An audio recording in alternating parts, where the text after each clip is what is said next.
اسلامی عقائد میں سے نا ایک بنیادی عقیدہ آخرت ہے۔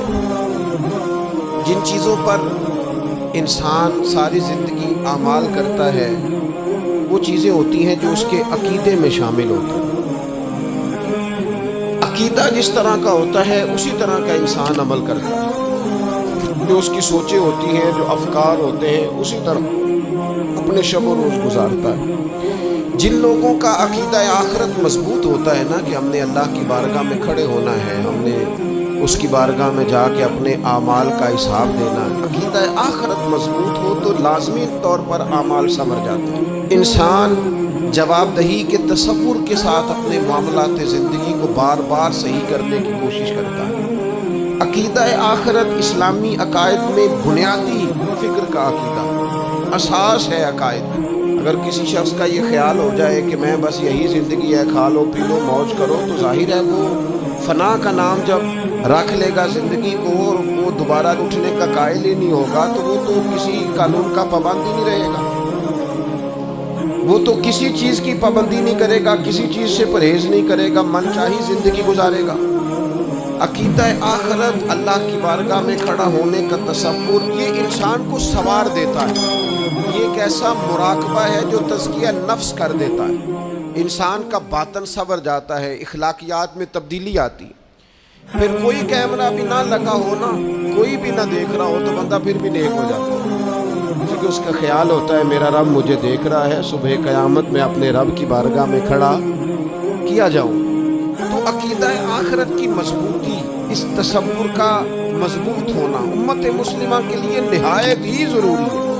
آپ دیکھیے قرآن مجید فرقان حمید ہماری توجہ دلاتا ہے، اور سورۃ القیامہ کے اندر اللہ کریم نے ارشاد فرمایا ایحسب الانسان، کیا آدمی اس گھمنڈ میں ہے، کیا انسان کا یہ خیال ہے ان یترک سدی، کہ اسے آزاد چھوڑ دیا جائے گا، اس سے پوچھا نہیں جائے گا؟ کیا انسان یہ سمجھتا ہے اس سے کوئی سوال؟ ایحسب الانسان، کیا انسان اس گمان میں ہے، اس گھمنڈ میں ہے ان یترک سدی، اسے آزاد چھوڑ دیا جائے گا، کوئی پوچھنے والا نہیں ہوگا؟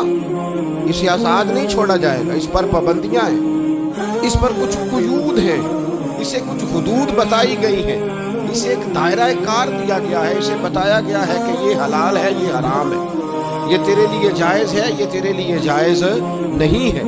اس چیز کی حد تک تو آگے بڑھ سکتا ہے، یہاں سے اس لائن کو تو کراس نہیں کر سکتا، اس پر پابندیاں ہیں، ان پابندیوں کے بیچ رہ کے وہ زندگی گزارے گا۔ اور یہ بھی یاد رکھے، یہ آیت ایک دوسرا معنی یہ دیتی ہے کہ یہ مت سمجھے کہ صبح قیامت اسے چھوڑ دیا جائے گا، اس سے پوچھا جائے گا، اس سے سوال کیا جائے گا۔ اللہ کی بارگاہ میں جب یہ کھڑا ہوگا تو اسے اپنے اعمال کا حساب دینا ہوگا۔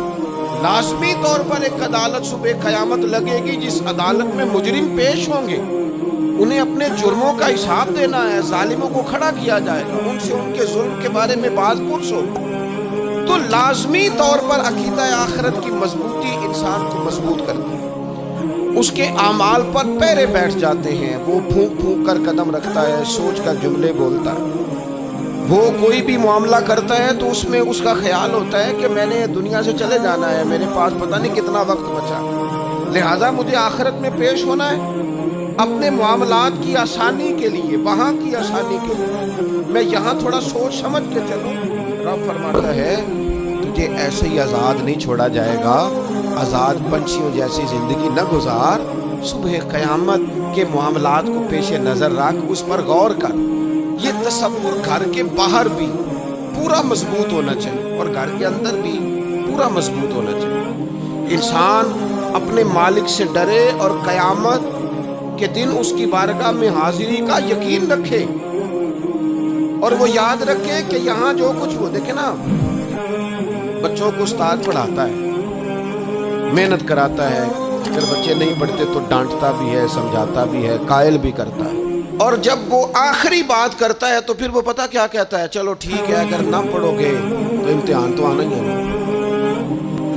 رزلٹ تو آنا ہے، پیپر میں بیٹھو گے نہیں آئے گا، فیل ہو جاؤ گے۔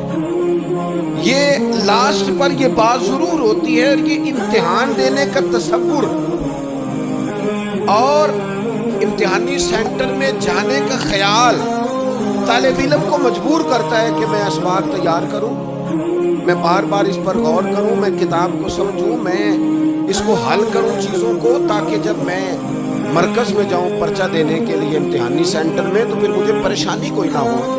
بس سمجھانے کے لیے بات عرض ہے کہ یہاں لوگوں کو بتایا جاتا ہے، قائل کیا جاتا ہے یہ حلال ہے، یہ حرام ہے، یہ تیرے لیے ٹھیک نہیں ہے، یہ تیری حدود ہیں، یہ تیرے قیود ہیں، یہ تیرا دائرہ کار ہے۔ لیکن اگر پھر بھی کوئی بندہ باز نہ آئے، پھر بھی کوئی شخص باز نہ آئے، پھر اس کو کہا جائے گا صبح قیامت اللہ خود حساب لے لے گا، پھر تجھے مالک اپنے سامنے کھڑا کرے گا، ثم لتسألن یومئذ عن النعیم، پھر وہ تجھ سے ایک ایک نعمت کے بارے میں سوال کر لے گا، پھر تجھے جواب دینا ہوگا۔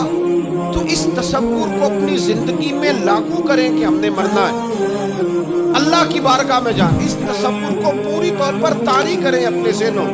یہ جو رسمی سی بات ہے نا، پتہ نہیں کب چلے جانا ہے، جو جانے والے ہوتے ہیں ان کی وہ تیاری بھی ہوتی ہے۔ جن کو پتہ ہوتا ہے نا، وہ رمضان المبارک میں نا کئی دفعہ ایسا ہوتا ہے کہ ٹکٹیں نہیں مل رہی ہوتی ہیں اور عمرے کے ویزے لگ چکے ہوتے ہیں، تو ایجنٹ کہہ دیتے ہیں جانے والوں کو کہ تیاری رکھنا، کسی وقت بھی میرا فون آ جائے گا۔ تو لوگوں نے بیگ باندھ لیے ہوتے ہیں، سامان تیار کر لیا ہوتا ہے، سارے انتظامات کر کے رکھے، کیوں کہ پتہ نہیں کس وقت بلاوا آ جائے گا۔ تو روز کہتا ہے پتہ نہیں اللہ کی جانب سے کس وقت بلاوا آ جائے گا۔ پھر اپنی تیاری بھی تو یار کچھ بتانا، میں بھی بتاؤں، آپ بھی بتائیں۔ پھر ہم اپنے آپ سے یہ بھی تو سوال کریں نا کہ جہاں اچانک جانا پڑے اس کے لیے تیاری ہوتی ہے، ہماری تیاری کیا ہے؟ اگر اچانک جانے پڑے اس کی بارگاہ، کیا تیاری؟ روز دیکھ رہے ہیں نا، کچھ لوگ روڈ پہ چڑھے تھے پہنچ نہیں سکے، ہاسپٹل گئے تھے پہنچ نہیں سکے، کچھ لوگ کسی فیلڈ میں کام کر رہے تھے، ڈگری نہیں مل سکی، جا ہی نہیں سکے، وقت آ گیا۔ تو اگر وہ ٹائم آ جاتا ہے اس کی بارگاہ میں حاضر ہونا پڑ جاتا ہے، تیاری کیا ہے؟ نبی پاک علیہ الصلوۃ والسلام گھر کے اندر اپنے گھر والوں کی تربیت کے لیے اور تعلیم امت کے لیے ایک دعا مانگتے تھے۔ حضرت عائشہ صدیقہ کہتی ہیں حضور دعا مانگتے تھے، مشکات میں موجود ہے۔ کیا دعا تھی؟ اللہم حاسبنی حسابا یسیرا، اے اللہ ذرا حساب آسان کر کے لینا۔ یہ حضور تعلیم امت کے لیے دعا مانگ، اللہ حساب ذرا آسان کر کے لیجیے، مالک کرم فرمانا۔ تو حضرت عائشہ صدیقہ رضی اللہ تعالیٰ عنہ ارشاد فرماتی ہے، میں نے عرض کیا یا رسول اللہ صلی اللہ تعالیٰ علیہ وسلم، یہ آسان حساب کا کیا مطلب ہے؟ تو حضور فرمانے لگے، عائشہ آسان حساب کا مطلب یہ ہے کہ رب کریم بندے کے نامہ اعمال پر نظر ڈالے گا اور پھر اللہ تبارک و تعالیٰ اس سے درگزر فرما دے گا۔ یہ آسان حساب ہے، پتہ مالک کو ہے اس نے کیا کیا ہے، پر کریم ہے نا۔ عدل کرے تے تھر تھر کمبل، اچھیاں شانہ والے تے جے فضل کرے تے، پھر بخشے جامن میرے جے منہ کالے، نظر کرے گا پھر معاف فرما دے گا۔ اور حضور فرماتے عائشہ یاد رکھو، جس سے اس نے حساب لیا